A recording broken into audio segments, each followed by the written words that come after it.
നാടെങ്ങും കറൻസി ചർച്ചയാകുമ്പോൾ പഴയ നോട്ടുകളുടെയും നാണയങ്ങളുടെയും പ്രദർശനവുമായി മൈലപ്ര കൂട്ടായ്മ.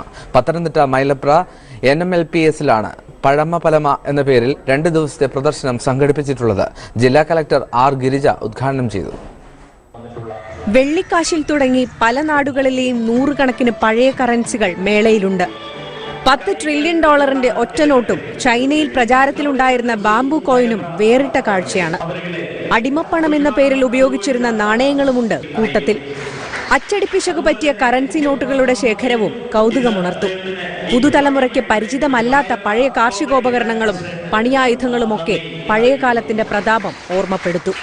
ഗാന്ധിജി പത്രാധിപരായിരുന്ന പ്രസിദ്ധീകരണങ്ങൾ, ആദ്യത്തെ ബാലറ്റ് പെട്ടി, ബാറ്ററി കൊണ്ട് പ്രവർത്തിക്കുന്ന പഴയ സിനിമാ പ്രൊജക്ടർ തുടങ്ങി കാഴ്ചകൾ നിരവധിയാണ്.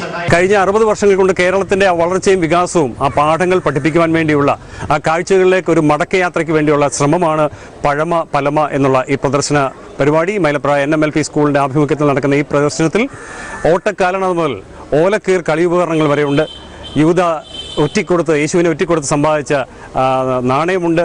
പഴയ സംസ്കാരങ്ങളിലേക്ക് ഒരു കാഴ്ച എത്തിനോട്ടം ഇവർക്ക് നൽകുക എന്നുള്ളതാണ് ഇതിന്റെ ഉദ്ദേശം. ജില്ലാ കളക്ടർ ഓലപ്പന്ത് മെടഞ്ഞാണ് മേള ഉദ്ഘാടനം ചെയ്തത്. നിരവധി സ്കൂൾ വിദ്യാർത്ഥികൾ മേളയുടെ ഭാഗമായി കഴിഞ്ഞു. ജില്ലയിലെ ഭൂരിഭാഗം സ്കൂൾ കുട്ടികളെ പ്രദർശന നഗരിയിൽ എത്തിക്കുന്നതിനാണ് സംഘാടകരുടെ ശ്രമം. മനോരമ ന്യൂസ്, പത്തനംതിട്ട.